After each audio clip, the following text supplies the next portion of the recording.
मुख्तसर में अल हलाल बय्यिन वल हराम बय्यिन व बैनहुमा मुशब्बहात ला यअलमुहा कसीरुम मिनन नास फमन इत्तqa शुबहात फक़द इस्तबरा लिइर्ज़िही व दीनिही व मन वक़अ फी शुबहात कराइन यरआ हौलल हिमा इला आखिर अला फिल जसद मुद्ग़ह इदा सलहत सलहल जसद कुल्लु व इदा फसदत फसदल जसद कुल्लु।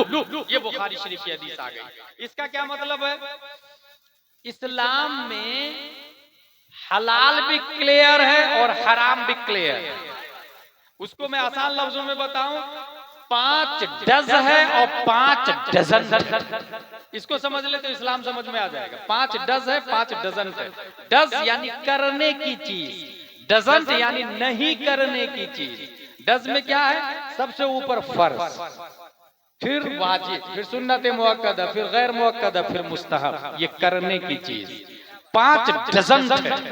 हराम सबसे ऊपर, फिर मकरूह तहरीमी, फिर इसात, फिर मकरूह तंज़ीह, फिर खिलाफ औला।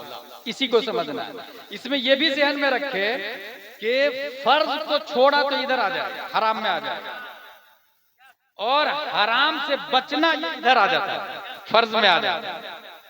इसको ये भी ज़हन में रखे कि ये फर्ज एक तो फिक्स है और कुछ फर्ज अपग्रेड होते हैं, कुछ फर्ज फिक्स नहीं रहते, हो जाते हैं फर्ज। जैसे नमाज तो कंटिन्यू फर्ज है, रोजा फर्ज है, लेकिन कुछ फर्ज वक्ती भी होते हैं। जैसे आपने मुझको एक गिलास पानी दिया, ये क्या है? मुस्तहब। लेकिन मैं प्यास से मर रहा हूं तो पानी देना मुस्तहब नहीं रहता, फर्ज अपग्रेड हुआ, ये फर्ज अपग्रेड हुआ। ऐसे ही आपने एक जोड़ा कपड़ा दिया असद भैया को अपनी तरफ से गिफ्ट, ये मुस्तहब है। लेकिन नंगे को कपड़ा देना ये फर्ज हो जाता है। आपने दावत दी, खाना खिलाया, मुर्गा, मुस्तहब। लेकिन भूख से मर रहा है तो खाना खिलाना मुस्तहब नहीं, फर्ज हो जाता है। ये अपग्रेड हुआ। तो ये इस्लाम को समझना होगा। ऐसे ही एक ये फर्ज का अदा करना इस हराम का कफारा भी नहीं होगा, ये भी ध्यान में रखें। जैसे आपने अपने पड़ोसी के खेत में मेढ़ 1 फीट दबा के बनाई, खेत मेढ़ या घर बना रहे थे तो 2 इंच जमीन पड़ोसी की दबा ली। आप फर्ज अदा कर रहे हैं, नमाज पढ़ रहे हैं, रोजे रख रहे हैं, ज़कात दे रहे हैं, हज दे रहे हैं, ये इस हराम का कफारा नहीं होगा। वो जो पड़ोसी की 2 इंच दबाई है, ये फर्ज अदा करने से वो माफ नहीं होगा। वो 2 इंच जमीन आपको छोड़ेंगे नहीं तब तक ये फर्ज उसका कफारा नहीं बन सकता। ये खास तौर से ध्यान में रखें। जैसे आपने हज किया और आप ये कह रहे हैं कि नहीं, जो हज करता है उसके तमाम गुनाह माफ हो जाएंगे। कहां लिखा? किसने बोल दिया भाई हज करने से तमाम गुनाह माफ हो जाएंगे?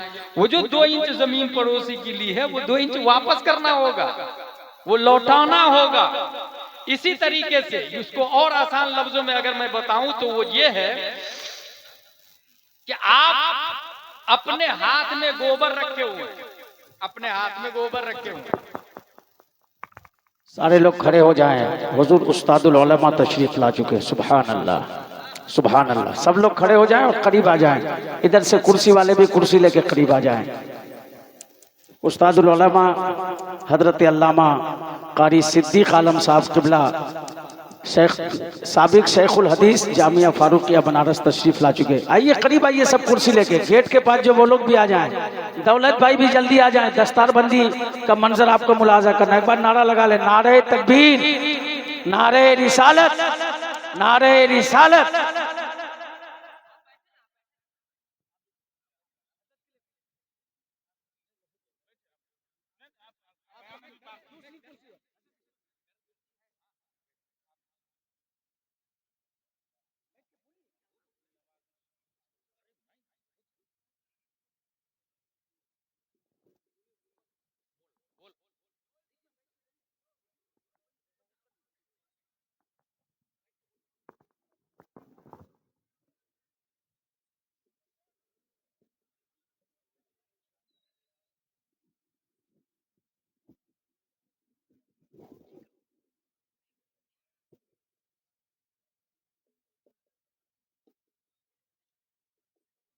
हुजूर उस्तादुल उलमा को आप देख रहे हैं, उस्तादुल असातिज़ा को देख रहे हैं।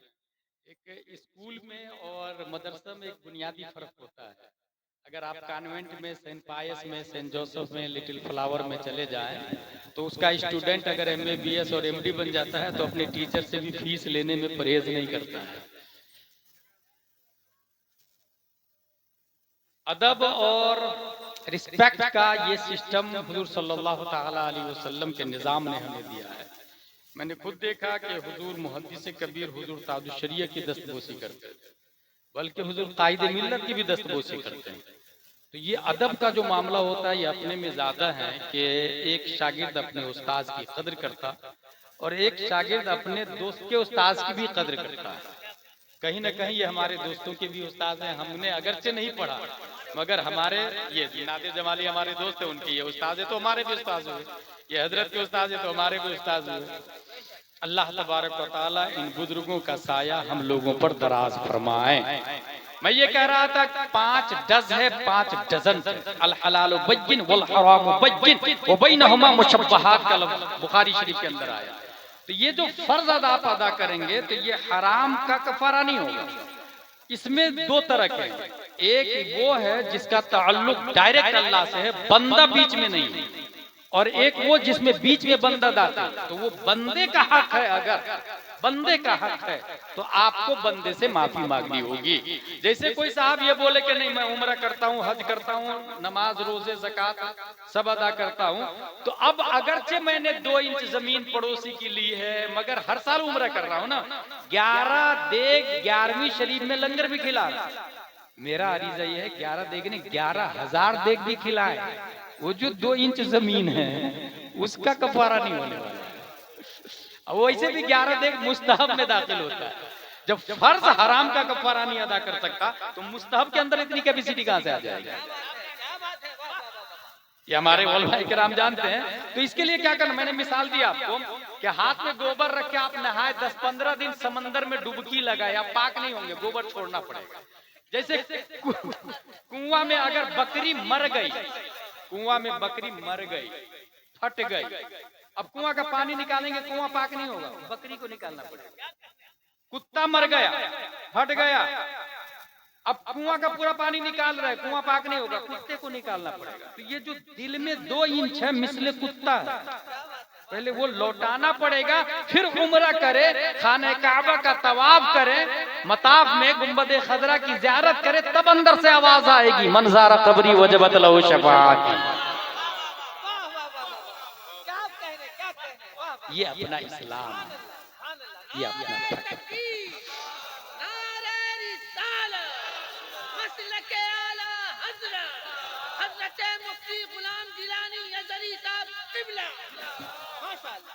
वो जो मैंने कहा 4 हदीस है जिस पर निजाम इस्लाम गर्दिश करता है, उसमें से दूसरे नंबर की यह हदीस है।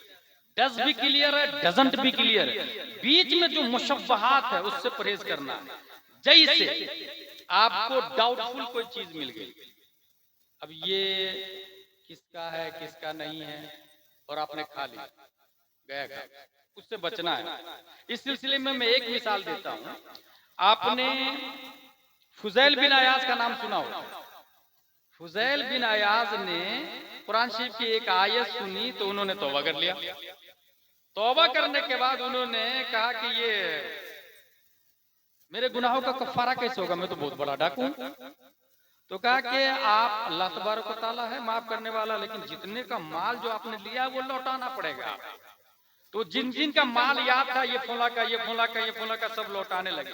एक यहूदी का माल रह गया, उसको गए लौटाने के लिए। भाई मैं फुजैल बिन अयाज डाकू, मैंने तौबा कर लिया, अब मैं गुनाहों से पाक हो गया और गुनाह नहीं कर रहा हूं, मैं गुनाह से बाज रहने की कसम खा ली, मैं अब तो डकैती भी नहीं करूंगा, चोरी भी नहीं करूंगा, बस अल्लाह अल्लाह अल्लाह अल्लाह करूंगा, इस्लाम पर शिद्दत से अमल करूंगा। आपका मैंने चुराया था, लूटा हुआ आपका जो माल था वो मेरे पास है तो है नहीं, आप क्या मुझे माफ कर देंगे? यहूदी क्या बोलता है कि तुमको एक काम करना पड़ेगा, माफ तो करूंगा लेकिन मेरे ऊंट है, लूटे हुए माल तो तुम्हारे पास है नहीं, तो मेरे ऊंट को चराओ, उस चराने की जो उजरत होगी वो उसमें मेकअप होती चली जाएगी।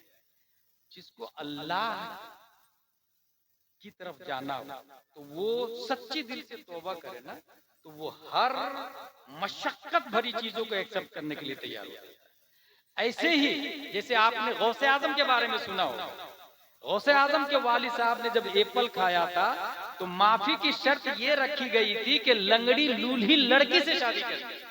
वो तैयार क्यों हुए थे? क्योंकि अगर माफ नहीं करेंगे तो दोज़ख में जाऊंगा, और माफ कर देंगे तो जन्नत में जाऊंगा, जन्नत में हूर मिलेगी। तो माफी इस शर्त में है कि लंगड़ी से शादी करनी पड़ेगी, तो वो तैयार हो। तो जो सच्ची तौबा करता है, ये ख्वाहिशमंद होता है, तो वो हर मुसीबत एक्सेप्ट करने के लिए तैयार होता है। यहाँ भी ऊँट चराने के लिए जब वो तैयार हो गए, कुछ दिन चराया भी, किताब में आया कि यहूदी ने कहा कि यार ये तुम जो दिल से ऊंट चरा रहे हो, इसका मतलब ये हुआ कि यकीनन अल्लाह ने तुम्हें डकैती से फेर कर इस्लाम की तरफ माइल कर दिया। और तुम्हारा अल्लाह जब पिछले तमाम गुनाह माफ कर सकता है, तो ये सबसे अच्छा अल्लाह हुआ, ये सबसे अच्छा इस्लाम हुआ तुम्हारा। कि इसका मतलब ये हुआ कि जब सबसे अच्छा इस्लाम है, तो मुझे भी अपने इस्लाम में दाखिल होने का मौका दे दो। सिद्ध के दिल से तौबा करते हैं, और वो यहूदी भी कलमा तय्यब पढ़ के हल्का बगोशे इस्लाम हो जाते हैं। तौहीद और रिसालत के शहदाई। इसका मतलब क्या हुआ? हराम से बचना है, हलाल पर अमल करना है, बीच में जो मुशब्बहा डाउटफुल है तो उससे दूरी रहना है। इसलिए हाँ, एक और हदीस शरीफ याद आ रही है मुझको, जो निजाम इस्लाम जिस पर गर्दिश करता है, उसमें से एक ये है, तीसरी हदीस, दा मा युरीबुका इला मा ला युरीबुक। डाउटफुल चीज को यकीन की तरफ बदल दे, यानी जिसमें शक हो उसको छोड़ दे, जिसमें यकीन हो उसको मजबूती से पकड़ ले। अल्लाह तबारक व तआला हम सबको मसलके आला हजरत पर इस्तिकामत अता फरमाए। आगे हम भी उस्तादुल असातिज़ा से नसीहत आमेज कलिमात समाअत करेंगे। नकीब आज़म हिंदुस्तान की तरफ माइक।